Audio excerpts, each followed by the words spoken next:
자, 오늘 이데올로기의 숭고한 대상, 지적의 그 원전입니다. 오늘 두 번째 시간을 갖도록 하겠습니다.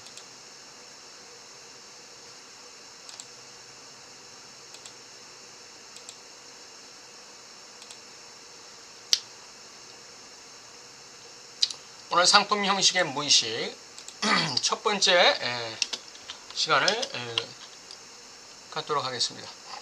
상품 형식에 대한 마르크스의 분석이 제반 사회과학에 그토록 많은 영향력을 발휘한 이유가 무엇일까? 이는 그것이 물심적 전도의 다른 모든 형식을 산출할 수 있도록 일종의 모체를 제공하기 때문이다. 물심적 전도. 이게 마르크스를 대변하는 말입니다. 물심적 전도. 모든 상품 형식을 물화시키는 거예요. 모든 상품 형식에다가 물신이라는 이름을 주는 것이죠. 물화시키는 거예요. 상품 형식이 교환 행위에 의해서 결판나는데 그것이 결국은 돈의 가치로 판명되는 거 아닙니까? 교환 가치로 판명되는 것이죠. 그 교환 가치가 뭘로 판명됩니까? 돈으로 판명돼요. 그러면은 상품을 만들기 위해서 투입된 그 모든 노동들, 그 가치가 뭘로 평가되는 거예요? 그 노동의 가치가 돈으로 평가되는 거예요. 이게 물신화되는 것이. 물신적 전도가 되는 거예요.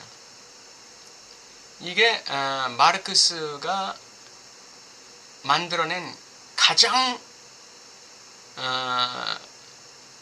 비인간적인 이론입니다.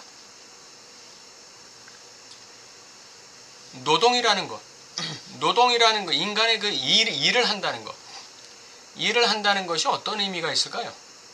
내가 어떤 일을 한다.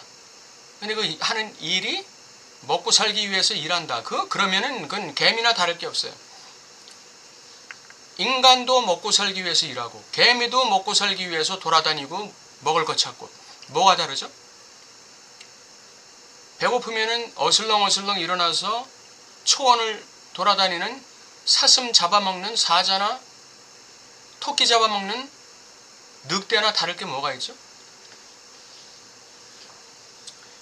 인간이 먹고 살기 위해서 일한다. 일이라는 게 먹고 사는 수단이에요. 짐승들도 어슬렁어슬렁 돌아다니면서 먹을 것 찾아다니는 게 일이죠. 뭐가 차이가 있나요? 인간의 노동과 짐승의 먹이 활동이 뭔 차이가 있나요? 이게 인간의 그 노동의 신성성을 갖다가 이게 인간의 노동의 이게 초월성이거든요. 그러니까 이 마르크스는 모든 초월성을 다 물화시키는 사람이에요. 모든 초월성을 다 물화시키는 사람. 이걸 헤겔이 이걸 본받아 가지고서 어떻게 만들었죠? 초월성의 내재화. 이걸 지적이 또 본받아 가지고서 뭘 얘기했어요? 실제의 내재화. 실제라는 거, 이해되지 않는다는 거, 소화시킬 수 없는 이론들. 이거 다 칸트는 이걸 물의 세계, 즉 딩한지히 초월 세계로 놨거든요. 알 수가 없다 이거죠. 이건 인간의 이해를 넘어가는 초월적인 영역이다 이거죠. 그게 딩한지히로 놨어요. 근데 이걸 갖다 전부 끌어내려 가지고 내적인 균열이다, 내적인 간극이다, 하면서 알지도 못하면서 그런 식으로 내재화시킨 것이죠. 이 실수에서 이 락강도 자유할 수가 없는 것이죠. 락강도 이 실수에서 자유로울 수가 없는 거예요. 그러나 락강은 이 초월성을 갖다가 부인하진 않았어요. 초월성을 무시하진 않았어요. 마르크스처럼.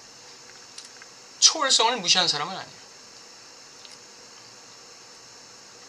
그렇기 때문에 대상이라는 것, 이 욕망의 대상, 원인이라고 할 수 있는 그 대상 A라는 것, 이것의 그 초월성을 인정했기 때문에 그 대상의 물성, 이 사물성, 이 실제성, 이 알 수 없음의 어떤 그 신비성, 이걸 인정한 거죠. 이걸 무시하는 거 없어. 이게 아니에요. 대상이 뭔지를 모른다, 애매모호하다라고 말했지만 그 애매모호함 속에는 우리가 접근할 수 없는, 우리가 결코 도달할 수 없는 어떤 초월성이 있다. 그거를 락강은 얘기한 거죠. 그리고 인간이 지향해야 될 최고의 이 대상성, 그건 바로 사랑이다. 그렇게 얘기한 거예요. 이 사랑이야말로 대상을 숭고화시키고, 대상을 숭고화시키는 그 주체 자체도 물의 위치로 상정되는 것이죠. 물의 위치, 그게 초월성이거든요. 물의 위치, 숭고화시킨다, 고상화시킨다, 사물화시킨다. 이게 다 그 초월성을 인정하는 것이거든요. 근데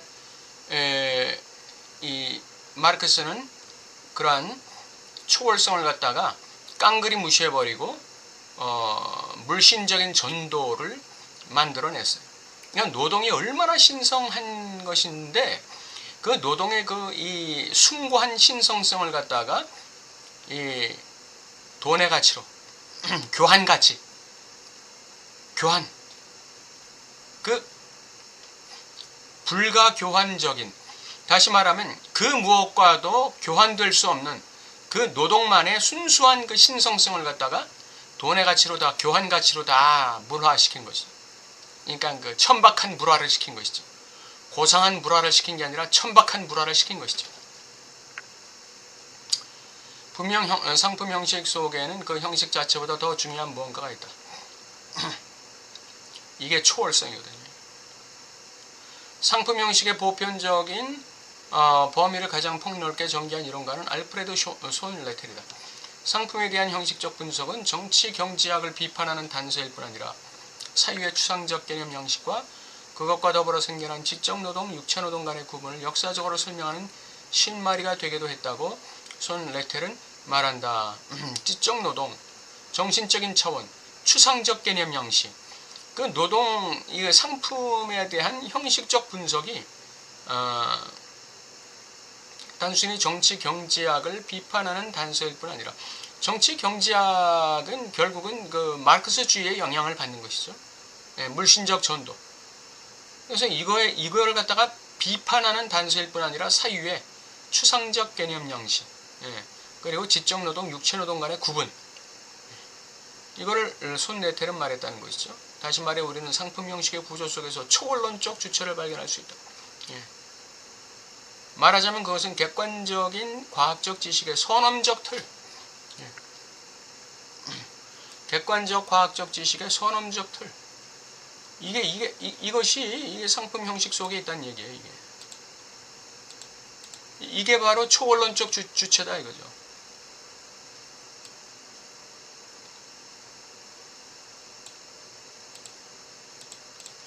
상품 형식의 구조 속에서 초월론적 주체를 발견할 수 있다. 그것이 바로 객관적인 과학적 지식을 바치고 있는 선언적 틀이다. 마치 이 물 자체처럼 바로 여기에 상품 형식의 역설이 있다. 내면 세계의 병리적 현상이야말로 우리에게 보편적 타당성을 갖는 객관적 지식은 어떻게 가능한가? 라는 인식론의 근본 문제를 해결해주는 열쇠를 제공한다는 것이다. 내면 세계의 병리적 현상. 내면 세계의 병리적 현상이 우리에게 보편적 타당성을 갖는 객관적 지식이 가능하게끔 어떻게 만들 수 있느냐 이거죠. 이 병든 인간 정신이, 병든 인간 심리가 노동에 대한 그 병든 이 관점이, 노동에 대한 병든 관점이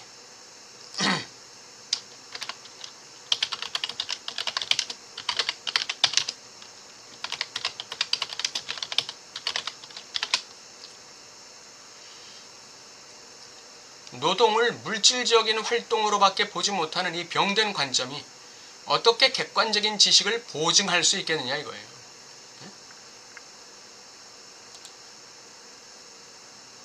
과학적 절차에 의해 전제된 범주들의 장치인 자연을 포착하는 데 쓰이는 개념들의 네트워크는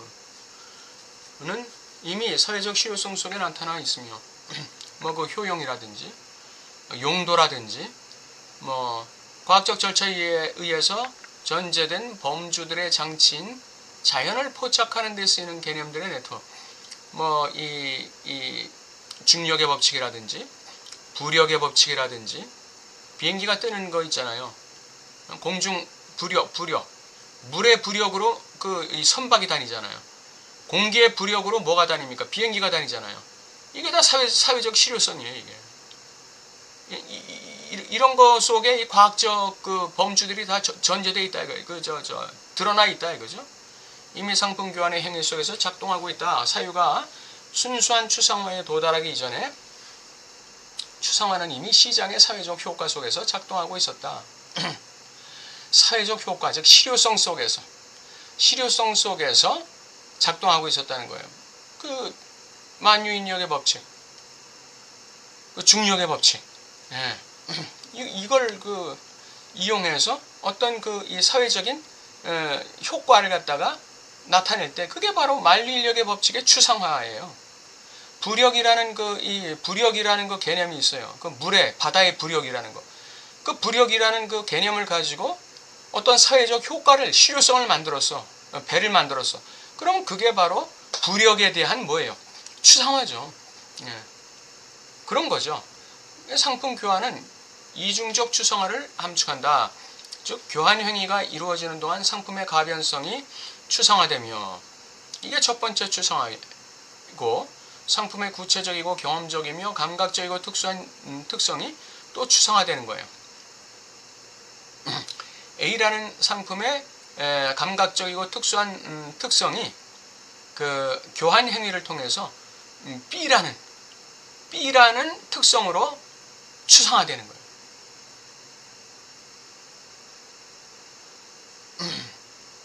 이 금이라는 이 감각적이고 특수한 특성을 가진 이 상품이 어떻게 추상화되죠? 부의 상징으로 추상화되는 거예요. 이런 현상이 나타나는 거예요. 교환 행위가 이루어지면서 상품의 가변성이 추상화된다. 어떻게 되는 거예요? 곡물이 나왔어요.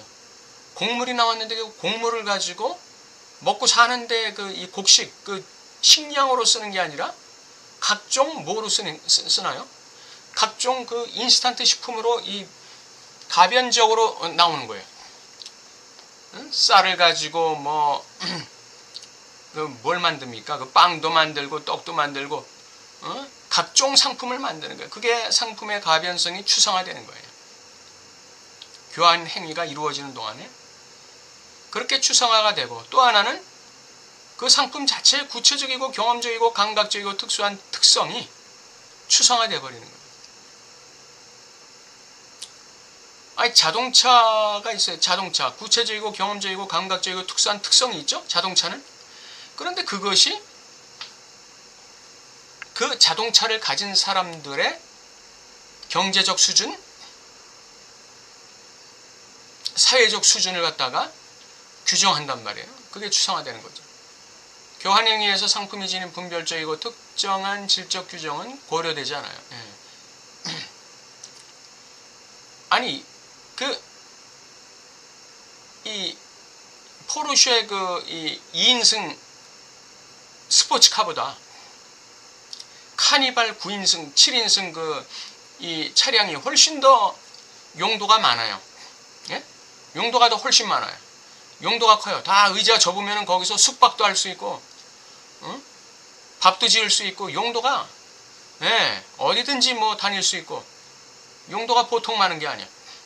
그런데도 불구하고 추상성으로 들어가면 포르쉐에 잽도 안 되는 거죠. 예. 서민층과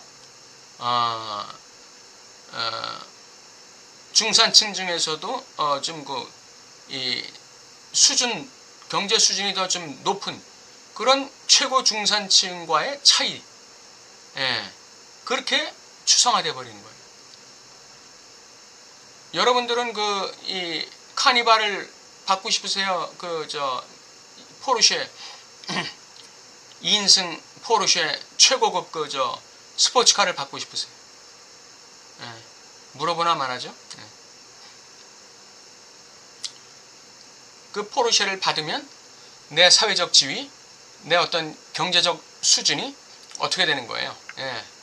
세상이 나를 보는 경제적 수준, 사회적 수준이 포르쉐에서 딱 내리면 누구도 무시하지 못해. 카니발에서 내리면 뭐 그냥 그렇고 그런 서민이야. 그런 것이죠. 하나의 상품은 특정한 성질이나 사용 가치와는 상관없이 그것과 교환될 다른 상품, 사회적 지위, 경제적 수준, 이것과 동일한 가치를 지닌 추상적 실체로 환원되어 버린다. 이게 손 레텔의 개념이에요. 돈은 다른 모든 상품의 가치를 그것들의 특정한 질적 규정을 지녔음에도 불구하고 동일한 잣대로 평가할 수 있는 상품이다. 돈도 상품입니다. 돈이 사람을 평가해요. 돈이 사람을 평가합니다. 사람도 돈에 의해서 평가되는 거예요. 인격으로 평가되는 게 아무리 고상한 인격을 가졌어도 돈 없으면 다 그 사람은 사회적으로 이미 상품의 가치로서 이미 평가되는 거예요.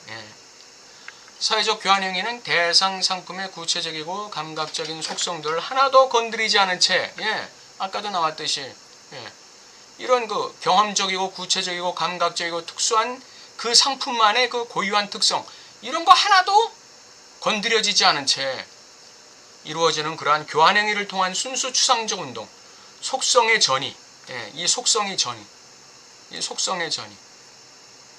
요게 아까 처음에 나올 때 무슨 말로 나왔죠? 마르크스 말로 말하면 물신적 전도. 그게 속성의 전이와 똑같은 얘기입니다. 손 레텔의 말로 하면 속성의 전이고, 마르크스 얘기로 하면은 물신 전도고, 이렇게 되는 거예요. 실현했던 것이다. 상품의 본질적 속성의 전환, 상품의 추상화. 이런 방식으로 선험적인 범주들이 이루는 네트워크의 토대인 초원론적 주체는 자신이 형식적으로 탄생하는 과정에서 어떤 내면 세계의 병리적 과정에 의존하고 있다는 불안한 사실에 직면하게 된다. 내 초원론적 주체로서의 나의 이 형식적 가치,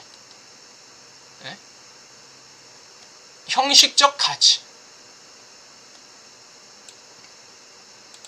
초원론적 주체로서의 나의 형식적 가치, 이거는 모조리다 이 내면 세계의 병리적 과정에 종속돼 버려.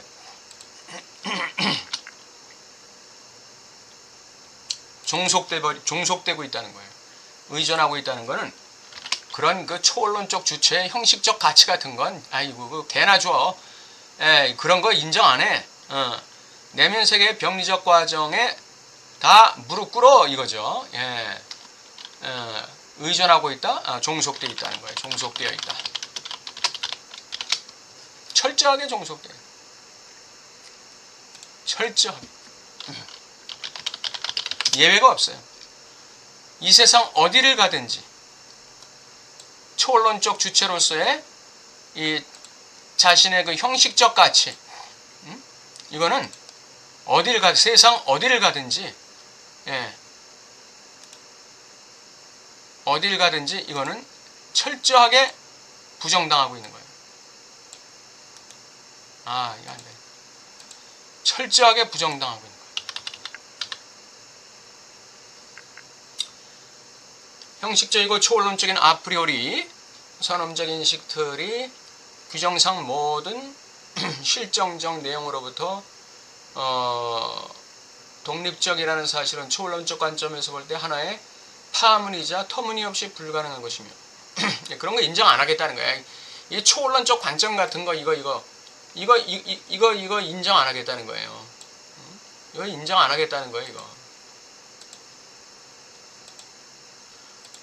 그리고 이러한 파문은 동일한 관점에 의해 용인될 수 없었던 프로이드의 무의식이 던졌던 파문과 완전히 상통하는 것이다.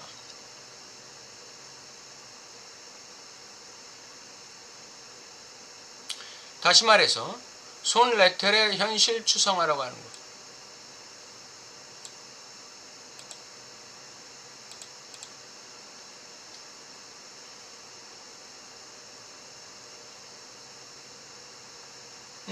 그러니까 형식적이고 초본론적인 아프리오리가 규정상 모든 실정적 내용으로부터 독립적이라는 사실이 초본론적 관점에서 볼 때 하나의 파문이자 터무니없이 불가능한 것이 되었어요. 선언적 인식들 같은 거 이런 거 없다 이거죠. 예. 그리고 이러한 파문은 프로이드의 무의식이 던졌던 파문과 완전히 상통하는 것이다. 프로이드가 기존의 의식의 세계, 의식의 세계에 대해서 파문을 시켰어요. 그러니까 무의식을 봐야 한다. 무의식을 만나야 된다. 무의식을 만나야 된다는 것이죠. 무의식을 만나야 된다. 프로이드의 주장은 무의식을 만나야 된다는 거예요. 이 인간을 추동하는 이 동력은 그 의식에서 나오는 게 아니라 이 무의식에서 나온다 이거죠. 그게 프로이드의 파문, 프로이드의 무의식이 던지는 파문이에요. 인간은 의식의 존재가 아니다 이거죠. 인간은 의식의 존재가 아니라 무의식의 존재다. 무의식에 의해서 지배되는 존재다. 다시 말해 손레텔의 현실 추상화라고 부른 것의 존재론적 위상을 면밀히 조사해보면 놀랍게도 우리는 그것의 위상과 다른 무대에서 작동하는 기표사슬이라는 무의식의 위상 사이에 상동관계가 있음을 확인하게 된다. 이 손레텔의 현실 추상화라고 하는 것이 존재론적 위상, 현실 추상화라는 것의 존재론적 위상, 그것은 바로 아까도 말했듯이 이 초본론적 관점에서 볼 때 하나의 파문이에요. 그리고 이것은 뭐와 비슷하냐? 놀랍게도 우리는 그것의 위상과 다른 무대에서 작동하는 기표사슬이라는 무의식의 위상 사이에 상동관계가 있다는 거예요. 이 현실 추상화라는 것의 이 존재론적 위상.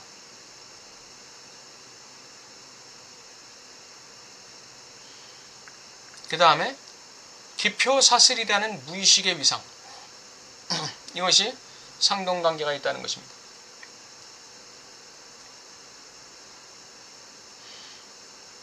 이 손레텔의 이 초본론적 관점, 이것이 결국은 이 뭐예요?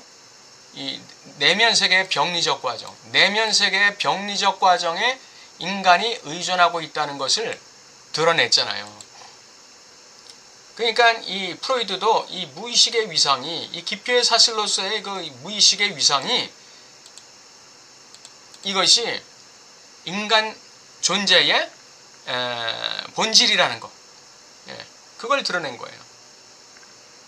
그리고 이 무의식에서 인간 존재의 이 병리적인 모든 그 과정이 이 무의식에서 작동되고 있다는 것. 어릴 때부터. 그게 이제 손레텔의 이론과 이 프로이드의 이론을 이렇게 유비시키고 있는 거죠. 현실 추상화는 선험적 주체의 무의식, 즉 보편적이고 객관적인 과학적 지식의 토대다.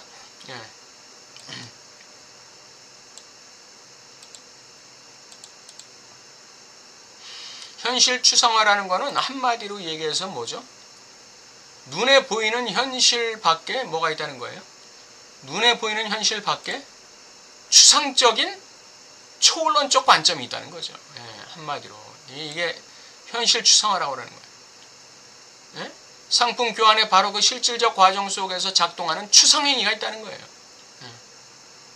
이게 현실 추상화예요. 그러니까 현실 속에서 이루어지는 어떤 교환 행위라든지 또는 이루어지는 인간 행위의 영역 밖에 초본론적 관점에서 볼 때 그 추상적인 하나의 그 위상이 있다는 것이죠. 추상적인 위상. 그게 있다는 거예요. 그게 바로 프로이드가 얘기하는 무의식의 위상과 상동관계가 있다는 것이죠. 기표사슬이라는 무의식의 위상, 이것과 상동한다 이거죠. 한편 현실 추상화에서 실제, 이거 리얼리티입니다. 리얼리티. 실제는 리얼이에요. 리얼. 실제라는 거는 리얼리티.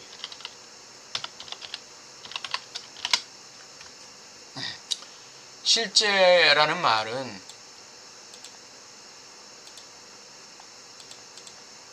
대상 상품이 자신의 사용 가치를 결정하는 일련의 특수한 속성들을 소유하는 방식으로 어떤 가치를 보유하지 않는다. 그것은 그러니까 자기 자신의 고유한 속성을 갖다가 가치로서 보유할 수가 없다는 거예요. 이 현실 추상화에서는. 그것은 실질적 교환 행위에 함축되어 있는 마치 뭐뭐인 듯이라는 가정의 성격을 갖는다. 마치 뭐.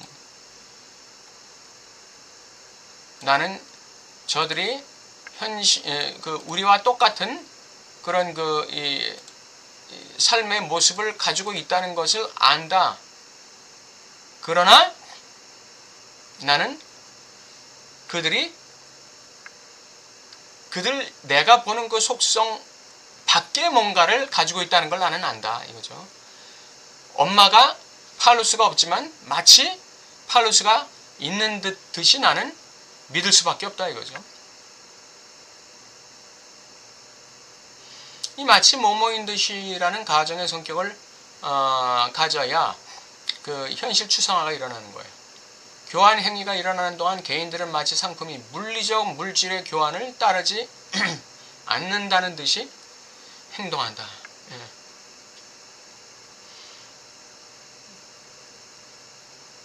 이러한 가정은 돈의 물질성에 대해 취하는 태도를 보면 쉽게 알 수 있다. 돈의 물질적인 신체는 시간의 흐름에 비례해서 변화를 겪는다. 그럼에도 우리는 시장의 사회적 실효성 속에서 동전이 자연에 근거한 모든 물질과 대립적인 대조를 이루는 어떤 변경 불가능한 실체로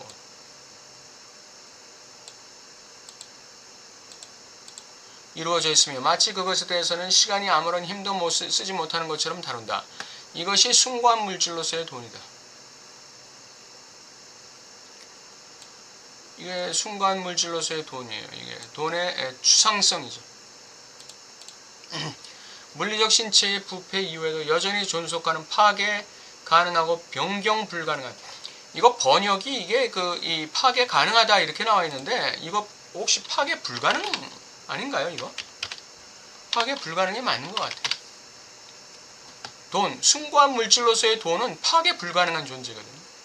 변경 불가능한 또 다른 육체에 관한 문제에 접근하는 것이다. 이 육체 안의 육체, 이 돈 안에 숭고한 물질로서의 돈, 이것의 그 비물질적인 육체성은 우리에게 숭고한 대상, 즉 전남근적이며 학문적인 돈에 대한 정신분석적인 의미를 준다.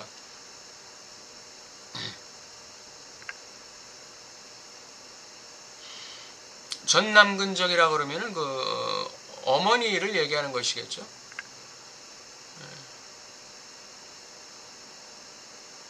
학문적인 정신분석적인 의미를 준다.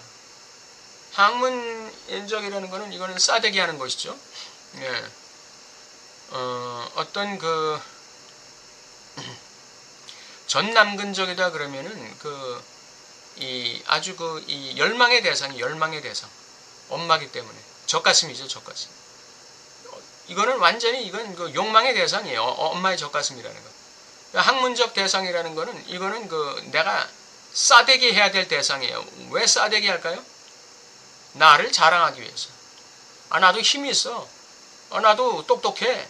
나도 한몫하는 사람이야. 라는 걸 보여주는 게 바로 이 싸대기 하는 것이죠. 나를 과시하는 것. 그런 정신분석적인 의미를 준다. 이 육체 안에 있는 육체. 우리 인간도 마찬가지입니다. 우리 인간도 육체 안에 육체, 정신 안에 정신. 우리 인간도 똑같은 것이죠. 근데 그게 인정되느냐 이거예요. 이게 인정되느냐 이거죠.